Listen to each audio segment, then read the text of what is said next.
प्यारे बच्चों, आज हम आपको बताएंगे ऑक्सीजन श्वसन और अनाक्षिक श्वसन के बारे में। ऑक्सीजन श्वसन क्या होता है और अनाक्षिक श्वसन क्या होता है, इसके बारे में हम बताएंगे। इसमें क्या अंतर होता है, तो हम एक तरफ लिखेंगे ऑक्सीजन श्वसन और एक तरफ लिखेंगे अनाक्षिक श्वसन। इधर हम क्रम संख्या डालेंगे। यहां लिखेंगे ऑक्सीजन, ऑक्सीजन। श्वसन का मतलब जिसे सांस वगैरह है। एक तरफ लिखेंगे अनाक्षिक श्वसन, अनाक्षिक श्वसन। और ऑक्सीजन श्वसन को हम वायवीय श्वसन भी बोलते हैं और अनाक्षिक श्वसन को हम अवायवीय श्वसन भी बोलते हैं।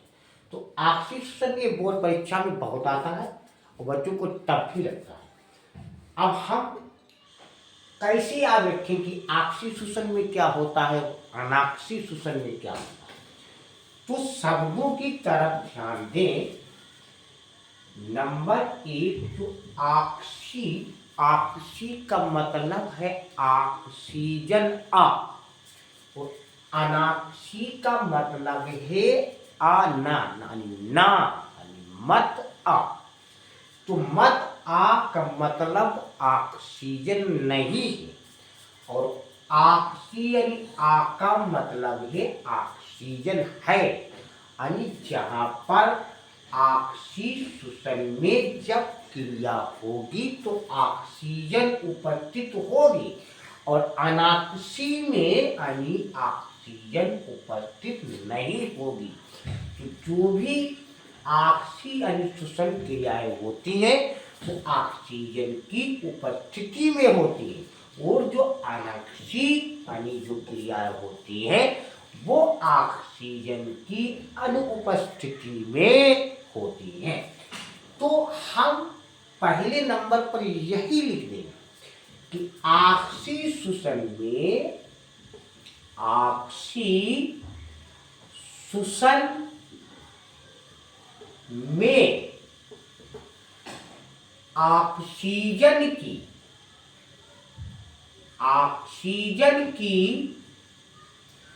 आवश्यकता होती है।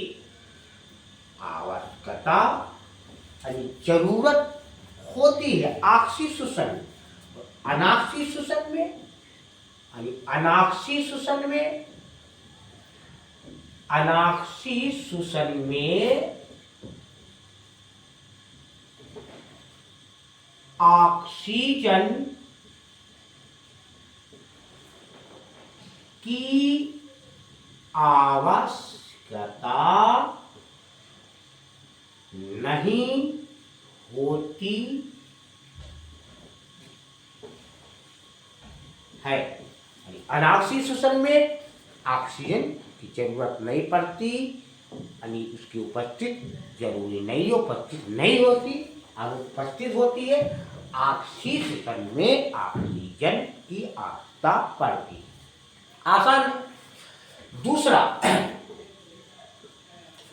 क्योंकि जो हमारा ऑक्सीजन श्वसन होता है तो जहाँ ऑक्सीजन होती है, जिससे हम लोग ऑक्सीजन लेते हैं, सांस लेते हैं, तो हमारे भोजन का जो भी हम भोजन करते हैं तो ऑक्सीकरण होता है और ऑक्सीजन ना ले तो उसका ऑक्सीकरण नहीं होगा।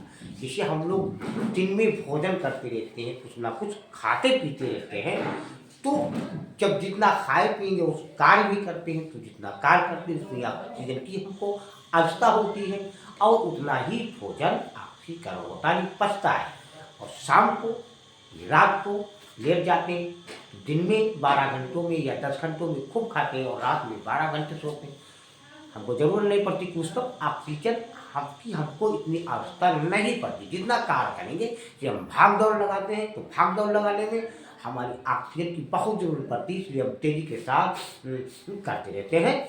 और बहुत अधिक नाक से श्वसन लेते हैं और बहुत ज़्यादा जब ऑक्सीजन की पड़ती है तो नाक से जब बर्दाश्त नहीं होता है तो मुँह खोल देते हैं, करने लगते हैं। तो जहाँ ऑक्सीजन होगी यानी जहाँ ऑक्सीजन को मान लिया ये कागज है तो ये ऑक्सीजन की उपस्थिति में अधिक तेज चलेगा, ऑक्सीजन नहीं होगी तो धुआं वगैरह देगा। तो ऑक्सीजन की उपस्थिति में जो भोज्य पदार्थ होंगे ये पूरी तरीके से जलेगा, खूब बढ़िया करके, कितनी हवा चलेगी, वायु चलेगी। तो ऑक्सी को हम वायु भी बोलते हैं, अनाक्सी को हम अवायवी भी बोलते हैं।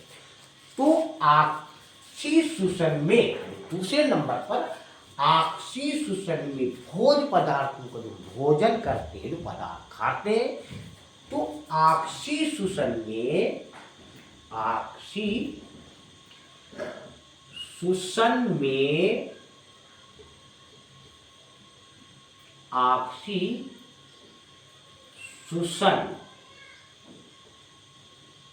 में भोज्य पदार्थों का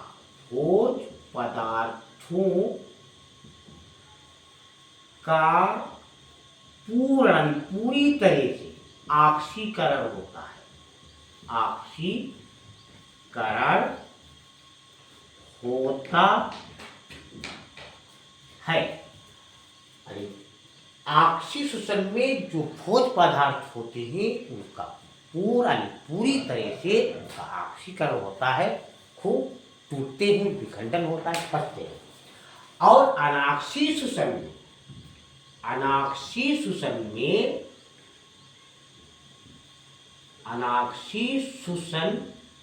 में भोज्य पदार्थों का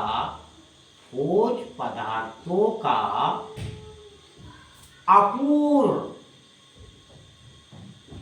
ऑक्सीकरण होता है, पूरी तरह से नहीं होता। अपूर्ण का मतलब ऑक्सीकरण होता है, ऑक्सीकरण होता है। 2 नंबर हो गए, आराम से याद हो गया होगा, समझ में भी आ गया होगा। तीसरा नंबर, अब इसको हम साफ कर दें। बच्चों मैंने आपको बताया था यही कमी, ये भी आर्थिक के कारण होता है, इसको हमने साफ कर दिया।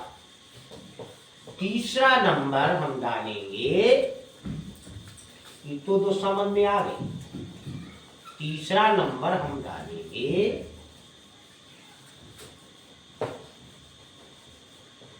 हम आराम से यहां से रखें। तीसरा, अब जब ऑक्सीशोषण में ऑक्सीजन मिलती है तो भोज्य पदार्थों का पूरी तरह से ऑक्सीकरण होता है। जब पूरी तरह से ऑक्सीकरण होता है, जैसे ये पूर्ण रूप से खूब जलेगा तो अधिक ऊर्जा मिलेगी, और पूर्ण रूप से नहीं जलेगा, धुआं वगैरह देगा, तो हमको कम ऊर्जा मिलेगी। ऑक्सीजन की पृथ्वी में तेजी के साथ जलता है। आंधियों में आग लगती है तो देखो आप कहाँ से कहाँ चली जाती है। तो ऑक्सीशोषण में अधिक ऊर्जा मिलती है। ऑक्सीशोषण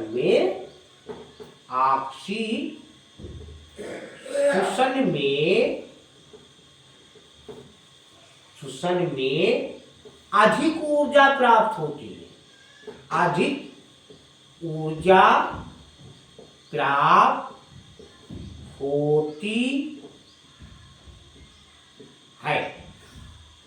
ऑक्सीशोषण में ऑक्सीजन है, अधिक ऊर्जा मिलती है। और अनाक्सीशोषण में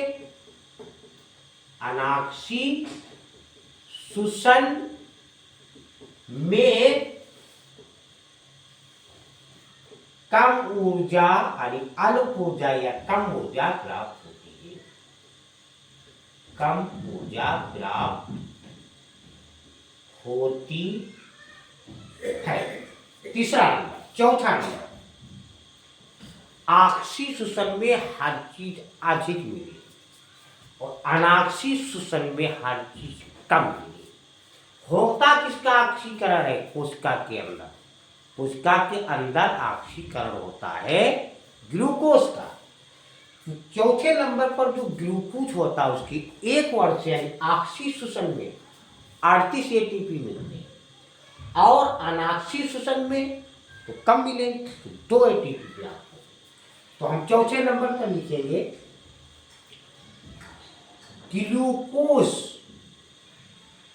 ग्लूकोज होता है, ग्लूकोज के एक अणु से अणु मिल करके पूरा हम ग्लूकोज बनता है। अणु मिलते, छोटा भाग होता है, जिसे इसके छोटे छोटे भाग कर दो तो अणु, और ज्यादा छोटे कर दो तो परमाणु में पहुंच जाता। ग्लूकोज के एक अणु से 673 किलो कैलोरी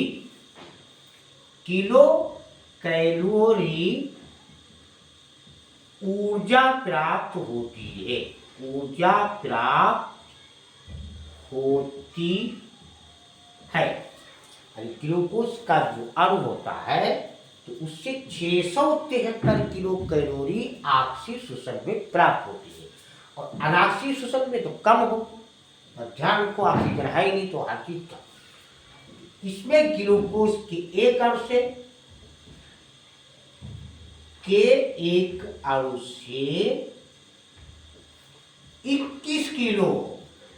केवल 21 किलो या 673 किलो में या 21 किलो कैलोरी ऊर्जा प्राप्त होती है, ऊर्जा प्राप्त होती है।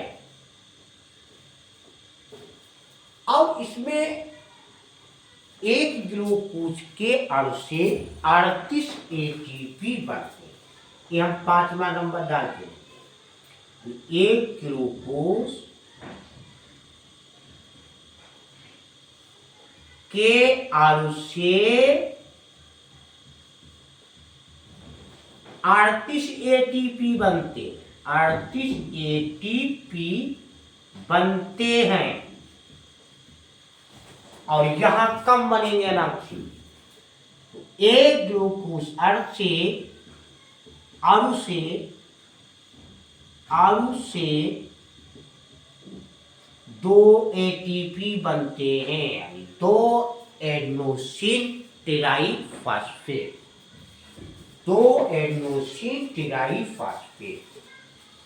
6वां नंबर लिखेंगे, 5 हो गए।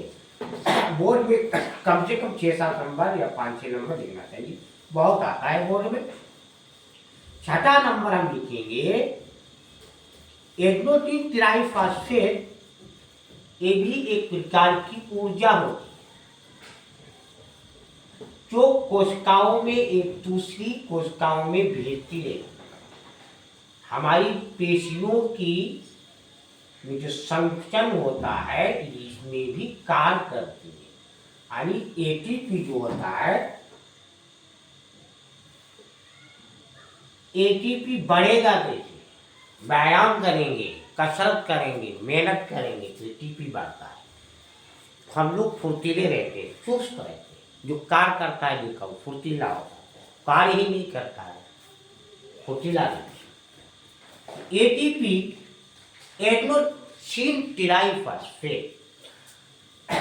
6वां नंबर डालेंगे एडेनोसिन ट्राइफॉस्फेट। ये नाइट्रोजनी बेस होता है, जैसे डीएनए में डीऑक्सीराइबोस शर्करा होती है और आरएनए में राइबोस शर्करा होती है, तो इसमें भी नाइट्रोजनी बेस एडेनिन है, यानी एडेनोसिन। इसलिए एडेनोसिन ट्राइफॉस्फेट इसलिए बोलते हैं क्योंकि राइबोस का एक अणु और एडेनोसिन ये 3 फास्फेट और 3 फास्फेट का निर्माण करते हैं।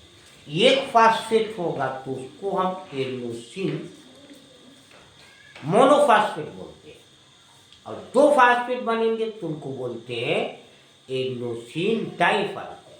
और यहाँ 3 एटीपी यानी 3 जो एटीपी के यानी 3 फास्फेट करके बनते हैं, जिसको हम एडेनोसिन ट्राइफॉस्फेट बोलते हैं। ये क्रिया होती कहाँ है? ऑक्सीशोषण कहाँ होती है? तो ये कोशिका में ऑक्सीशोषण क्रिया कहाँ होती है?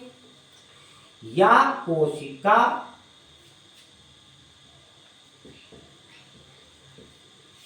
के कोशिका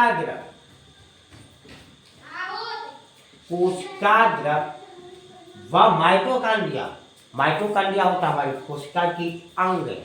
कोशिका के बहुत से अंग होते हैं, माइटोकांड्रिया, ये आरएनए, गाल्गी वाल्गी, सेंट्रोली, सारे अंग कोशिका, कोशिका द्रव और माइटोकांड्रिया, इसको हम पावर हाउस, बिजली घर भी बोलते हैं। कोशिका का बिजली घर किसे बोलते हैं? क्वेश्चन आ जाता है नंबर, तो माइटोकांड्रिया। पावर हाउस किसको बोलते हैं? माइटोकांड्रिया। तो यह कोशिका के कोशिका द्रव पर माइटोकांड्रिया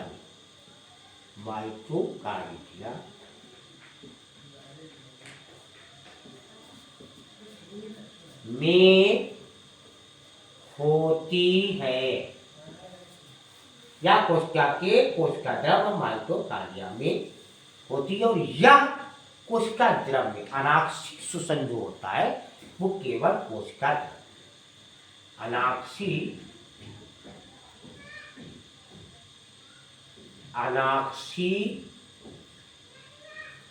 श्वसन कोशिका द्रव में होती है, संपन्न होती है, वहां शुरू हो। बच्चों आपको समझ में आ गया होगा, लाइक और सब्सक्राइब करिए।